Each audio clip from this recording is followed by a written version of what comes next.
तो ये बताओ, इलस्ट्रेशन 3 किया था क्या? घर में कर लिया था? बन गया था? टेस्ट योर अंडरस्टैंडिंग 6 दोनों हो गए। चलो, तो अब अपन स्टार्ट करते हैं understanding the entity and its environment. ये एक्चुअली में क्या है? हाँ, ठीक है। ये एक्चुअली में क्या है? Understanding the entity and its environment. ये उसी का पार्ट है। किसका? बहुत बढ़िया। ठीक है ना? क्योंकि हमको रिस्क असेस अगर करने हैं तो वो हमको कैसे करने पड़ेंगे? अंडरस्टैंडिंग द एंटिटी के ही हिसाब से हमको करना पड़ेंगे। क्लियर है? बेस्ड ऑन 315, है ना? उसी रीत सिलसिले में हमको ये करना पड़ेगा। चलो, तो सबसे पहले, अच्छा, रिस्क असेसमेंट याद है ना? किस बात का रिस्क था? ऑडिटर के गलत ओपिनियन का रिस्क था। अल्टीमेटली ऑडिट रिस्क वो है, उसके जो पार्ट्स हैं, आईआर, सीआर, डीआर, उसमें से आईआर सीआर थे मटेरियल स्टेटमेंट होने के रिस्क, डीआर उसको नहीं ढूंढ पाने का रिस्क। क्लियर है? हम आईआर का पता लगाने के लिए सबसे पहले एंटिटी को अंडरस्टैंड करते हैं। क्लियर है? तो रिलेवेंट इंडस्ट्री, रेगुलेटरी और other external factors, industry factors, competitive environment, supplier and customer relationship, technological development. देखो जरा, कौन कौन इसके कॉम्पिटिटर है?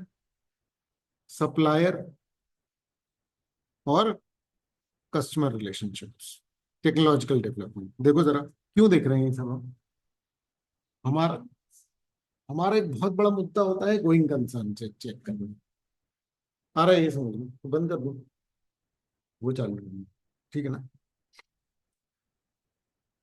ठीक है। Example, market trend, seasonality, product technology. क्यों समझ रहे हैं हम?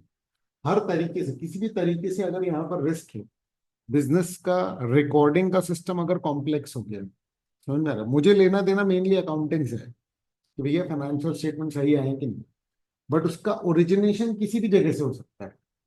समझ में आ रहा है? कॉम्पिटिटर बहुत है।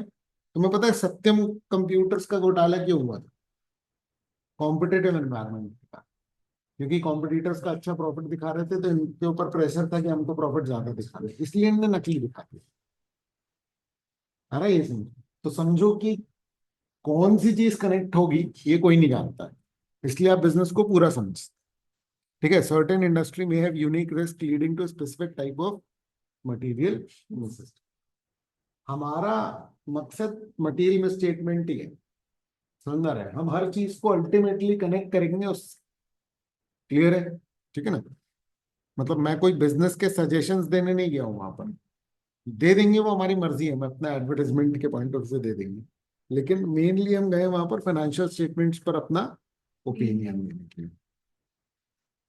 कौन कौन से लॉज लगते हैं? क्योंकि कौन कौन से लॉज लगते हैं, अब जब केमिकल या इस तरीके की फैक्ट्री होती है तो उसमें बहुत ही सारे लॉज लगते हैं। तो ऑब्वियसली बात है ना, एक भी लॉ नहीं निभा पाए तो वो एक तरीके से मिस स्टेटमेंट का वो हो गया। Applicable FRF, legal environment and political context, accounting principle, industry specific practices, regulatory oversight. है ना? बहुत सारी इंडस्ट्रीज रेगुलेटेड होती हैं, गवर्नमेंट कंट्रोल्ड होती हैं। आर्म्स एम्यूनेशन की हो गई, पेट्रोलियम वगैरह की हो गई, है ना? केमिकल की वो यूनियन कार्बाइड के बाद से। Significant legislation affecting operations, taxation, government policies, environmental requirements. अरे सुन, ठीक है?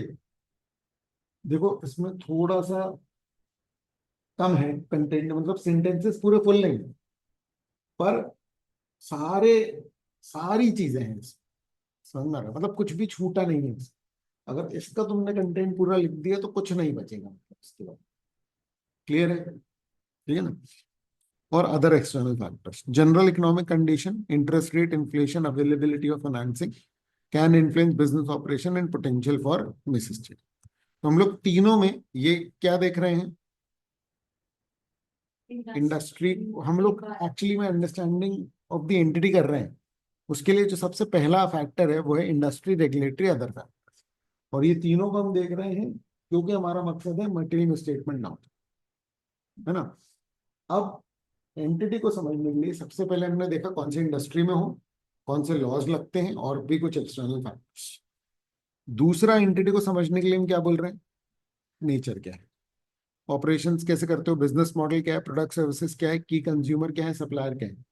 देखो रिलेट हो गई, की कस्टमर, आपका एक ही अकेला कस्टमर है तो आपका बिजनेस रिस्की है, आ रहा है समझ में? ठीक है ना। आपका सप्लायर एक ही है, आपका बिजनेस रिस्की है। क्लियर है कि नहीं, है ना। ओनरशिप गवर्नेंस स्ट्रक्चर, मतलब फैमिली ओन्ड है, पब्लिकली लिस्टेड है, इक्विटी ज्यादा है, डेट ज्यादा है, इस सबसे बहुत फर्क पड़ता है। इन्वेस्टमेंट्स, मतलब इन्वेस्टमेंट प्लान्स और actual investments, including special purpose entities. ठीक है, तो ये क्या है, इस सबसे क्या कर रहे हैं हम, है ना, कहाँ कहाँ इन्वेस्टमेंट कर रखे हैं, कहाँ कहाँ इन्वेस्टमेंट करने के प्लान है, फाइनेंसिंग कैसे हो रखी है, operations, ownership governance structure, investment, financing. Complex structures हैं, बहुत सारी सब्सिडरीज हैं, समझ में आ रहा है। बहुत एकदम कॉन्ग्लोमेरेट सा बना रखा है कि मतलब 25 अलग अलग कंपनीज रजिस्टर कर रखी हैं। जो बड़ी कंपनीज होती है ना, वो अकेली काम नहीं करती, समझ में आ रहा है, वो हर काम के लिए अलग एंटिटी बना लेती। मतलब हम गए थे नेटवर्क 18 का ऑडिट करने, जो कलर्स, IBM7, मनी कंट्रोल, ये सब, इन.com, ये सब एक ही उसमें आता है। ठीक है ना। लेकिन हर एक के लिए अलग अलग, मतलब हर एक के मेन मीडिया के लिए अलग, और वेबसाइट विंग तक के लिए अलग ऑडिट है। सिर्फ वेबसाइट विंग के लिए 7 अलग अलग कंपनी, जिसमें से 2 होल्डिंग कंपनीज केमेन और इन जगह पर रजिस्टर्ड है, मॉरिशस वगैरह, टैक्स बेनिफिट लेने के लिए। पूरा उस समय जो था, रिलायंस के एक्वायर करने से पहले, 23 कंपनीज का कॉन्ग्लोमेरेट था वो। ठीक है, मतलब एक बेसिक थिंग, हर कंपनी का ऑडिट होना है। नेटवर्क 18 है, उसके अंदर ये सारे हैं। तो सबका अलग अलग को थोड़ी देते हैं, एक ही को देते हैं ना। अगर अलग को देंगे तो फिर कोऑर्डिनेट करना पड़ जाएगा, क्योंकि वो उससे हो रहा है, वो अपनी ही एंटिटीज में बिल रेस करते हैं बहुत सारे, कि वेबसाइट का उसमें ऐड दिखा दिया, उसका ऐड वेबसाइट में दिखा दिया, दोनों का रेवेन्यू बढ़ गया, ट्रांसफर प्राइसिंग। ठीक है ना, ऐसा। ठीक है, examples, business operations, revenue sources, production locations, distribution channels, investment activities, capital investment, acquisitions, expansions. तो जैसे बिजनेस ऑपरेशन के क्या है, में क्या पता लगाओ कि क्या तुम्हारे रेवेन्यू के सोर्सेज हैं, कौन कौन सी प्रोडक्शन की लोकेशंस हैं, हमारे डिस्ट्रीब्यूशन चैनल कहाँ से ओरिजिनेट होते हैं, कहाँ जाते हैं। क्लियर है। फिर इन्वेस्टमेंट एक्टिविटीज, है ना, कैपिटल इन्वेस्टमेंट कितने कर रखे हैं, एक्विजिशंस, एक्सपेंशन का क्या प्लान है। ठीक है।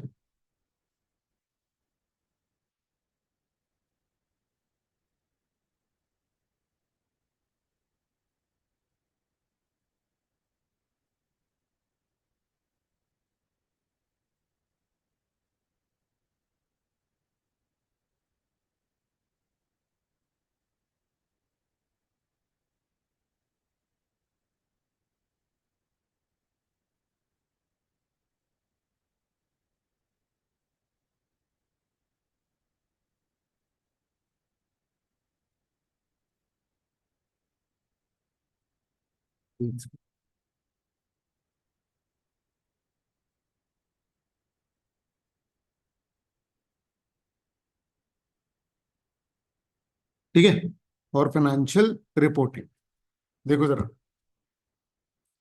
मतलब हम अल्टीमेटली पहुंचते कहाँ हैं, फाइनेंशियल स्टेटमेंट पर। क्लियर है।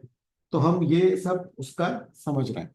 एक्चुअली में क्या है, अगर तुम ये सब देख लोगे ना, तो फिर जब तुम इसके फाइनेंशियल्स देख रहे होगे, तो तुम्हारे दिमाग में ऑटोमेटिकली चलेगा कि यार ये लॉजिक के साथ बैठ रहा है कि नहीं बैठ रहा है, क्या इनके इन्वेस्टमेंट है तो ये डिसीजन सही है। अगर मान लो एकदम ही उल जुलूल सा मुझे कोई ट्रांजैक्शन लगा, जो कि इनके ओवरऑल ना बिजनेस ऑपरेशंस के साथ, इन्वेस्टमेंट फाइनेंसिंग के साथ मैच ही नहीं कर रहा, अरे समझो, जैसे कि लोन वोन ले रखा काफी है, फिर मैंने बैलेंस शीट में देखा कि इनने लोन दे रखा है किसी को, समझ आ रही है बात, मैं तो बोलूंगा कि भैया ये या तो कुछ तो भी लफड़ा है इसमें। समझ में आ रहा है? या तो फिर अगर आपने दे रखा है तो फिर वो ज्यादा रेट ऑफ इंटरेस्ट पे होगा तो ठीक है। अगर कम रेट ऑफ इंटरेस्ट पे है तो फिर मैं तो बोलूंगा कि भैया तुम अपना लोन चुका रहे हो, तुम दूसरे को लोन क्यों दे रहे हो, वो भी कम रेट ऑफ इंटरेस्ट पे। और या तो फिर ये ट्रांजेक्शन में कुछ समस्या है। क्लियर है? इसमें बहुत कम शब्दों में बहुत ज्यादा कुछ लिखा हुआ है, ये समझ में आ रहा है तुमको?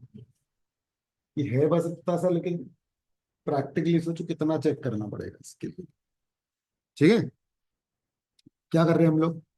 We are understanding the entity and its environment. Entity का selection and application of accounting policy, ये लाइन बहुत जगह लगती है, याद रखना। ये इंपॉर्टेंट है, ये लाइन इंपॉर्टेंट है। अब देखो, इस बात को समझो, पॉलिसीज हमारे पास मल्टीपल होती है, बहुत सारी पॉलिसीज होती हैं, बहुत सारी पॉलिसीज होती हैं तय के लिए। और सबका रिकग्निशन का तरीका भी अलग अलग होता है। अब आमतौर पर कोई भी व्यक्ति बिजनेस करता है तो कोई भी अकाउंटिंग स्टैंडर्ड में से जो दो तीन अवेलेबल है उनमें से कोई एक रख लेगा। पर उसके सिलेक्शन में एक पैटर्न हो सकता, पॉलिसी सिलेक्शन में एक पैटर्न हो सकता कि आप वही वही पॉलिसी सिलेक्ट कर रहे हो जो आपको एक पर्टिकुलर जगह पर लेकर के जाए। एडवांटेज तो ठीक है, समझ आ रहा है? एडवांटेज के लिए तो सब लोग करेंगे, पर आप जो है वो अप्रोप्रिएट को छोड़ करके एडवांटेज देख रहे हो। अगर कि आपके लिए ज्यादा बेहतर सूटेबल एक है, लेकिन आप दूसरी ऑप्शन में अवेलेबल है तो आप दूसरी ले ले रहे हो पॉलिसी। समझ में आ रहा है? जो कि अप्रोप्रिएट उतनी नहीं। ये बात ऑडिटर जो है वो थोड़ा सा ध्यान रखेगा। और कंसिस्टेंसी तो देखेंगे कि भाई आपकी इंडस्ट्री में बाकी सब ये वाली पॉलिसी लगा रहे हैं, आप दूसरी पॉलिसी लगा रहे हो, ऐसा क्यों? या तो आपका बिजनेस मेजरली डिफरेंट होना चाहिए। क्लियर है? और क्या समझ रहे हैं हम एंटिटी को? एंटिटी के objective, strategies and related business. जैसे किसी एंटिटी का रहता है कि भैया हमको तो एक्सपैंड करना है बस। जोमेटो मैटो क्या करते हैं? लॉस में रहते हैं लेकिन एक्सपैंड कर रहे हैं।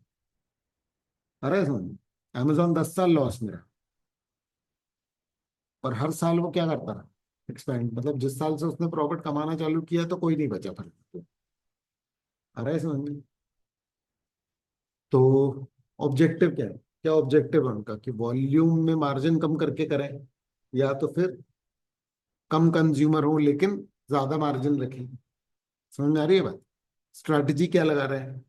रिलेटेड बिजनेस रिस्क क्या है? आपकी हर स्ट्रैटेजी पे रिस्क डिपेंड करता है। एक होता है ऑडिट रिस्क, एक होता है बिजनेस रिस्क। बिजनेस रिस्क क्या है? बिजनेस डूब जाने का रिस्क है ना। Context, management sets objective, overall plans and strategies. ठीक है? Business risk are broader than just financial statement, miss statement, but often have financial implications। ठीक है? क्या बोल रहे हैं?